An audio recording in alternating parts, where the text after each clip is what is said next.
ചെങ്ങായിമാരെ എന്തൊക്കെയുണ്ട് വിശേഷങ്ങൾ? സുഖല്ലേ? കമ്പനിയുടെ 10ാം വാർഷികവുമായി ബന്ധപ്പെട്ടിട്ട് ലേബേഴ്സിനെല്ലാം കൂടിയിട്ട് ഒരു സ്റ്റേക്കേഷൻ അറിയിച്ചിട്ടുണ്ടായിരുന്നു. അപ്പോൾ അങ്ങോട്ട് പോയിക്കൊണ്ടിരിക്കുകയാണ്. അവിടെ എത്തിയപ്പോൾ നല്ല ഫുട്ബോൾ ടർഫും കാര്യങ്ങളൊക്കെ ഉണ്ട്. ഉള്ളിൽ കയറി നോക്കിയപ്പോൾ എന്താ അടിപൊളി വലിയൊരു പൂള്, 4 റൂം, അതും വേറെ ലെവല് അടിപൊളി റൂമുകൾ. അങ്ങനെ അവിടെയൊക്കെ കുറച്ച് നേരം ചുറ്റിക്കണ്ട്. അങ്ങനെ നോക്കുമ്പോൾ ഉണ്ട് നമ്മുടെ സുഗാന്തും മുസ്തഫയും കൊണ്ടിട്ട് ഭയങ്കര ടേബിൾ ടെന്നീസ് കളിയാണ്. പിന്നെ വിശപ്പിൻ്റെ വിളി വരൽ തുടങ്ങിയിരിക്കണേ.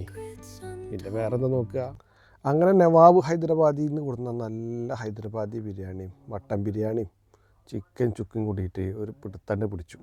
അപ്പം തന്നെ ചെക്കന്മാർ പൂളി കിടന്നിട്ട് അറമാദിക്കൽ തുടങ്ങിയിട്ടുണ്ടായിരുന്നു. അങ്ങനെ അകത്ത് നോക്കിയപ്പോൾ മുസ്തഫ പൊളിക്കണം. അങ്ങനെ അത് പോയിട്ടൊന്ന് ട്രൈ ചെയ്താക്കി. അങ്ങനെ അവിടെ നിന്ന് വരുമ്പോൾ ഒരു മിറർ ഫോട്ടോ എടുത്ത്. അപ്പോൾ ഉണ്ട് ഇമാദന്മാരുടെ മസീദ് കാണിക്കുന്നത്, കൂടെ നിൽക്കുന്ന ഇമാദിൻ്റെ അനിയനാട്ടോ. അങ്ങനെ നേരെ ഗ്രൗണ്ടിൽ പോയി ക്രിക്കറ്റ് കളിക്കാൻ വേണ്ടിയിട്ട്. അവിടെ എന്തൊക്കെ എന്താ കമ്പനി മൊത്തം അവിടെ ഉണ്ട്. അത് ചെന്നിട്ട് ക്യാമറയിൽ ചെന്നപ്പോൾ ഉണ്ട് സുഗാന്തിൻ്റെ ജായ എക്സ്പ്രഷൻ. അങ്ങനെ കുറച്ച് നേരം കളിച്ചിട്ട് കുറേ കാലമായി. ഇപ്പോൾ ഈ കാണുന്ന സീനുണ്ടല്ലോ, ഞാൻ 6 അടിക്കാൻ നോക്കിയിട്ട് ഔട്ടാവണതാ. അങ്ങനെ അത് കഴിഞ്ഞിട്ട് കുറച്ച് നേരം ഫുട്ബോളും കളിച്ചിട്ടോ. കുറേ കാലങ്ങൾക്ക് ശേഷം മേലൊക്കെ ഒന്ന് അനങ്ങി. കളിയൊക്കെ കഴിഞ്ഞ് വന്നപ്പോൾ ഒരു ആന തിന്നാനുള്ള വിശപ്പുണ്ട്. ചെന്ന് നോക്കുമ്പോൾ നല്ല പൊറാട്ടയും മട്ടൻ കറി ഉണ്ടായിരുന്നു. അപ്പോൾ അതൊരു പിടുത്തം പിടിച്ച് സുഖമായിട്ട് കിടന്നുറങ്ങി.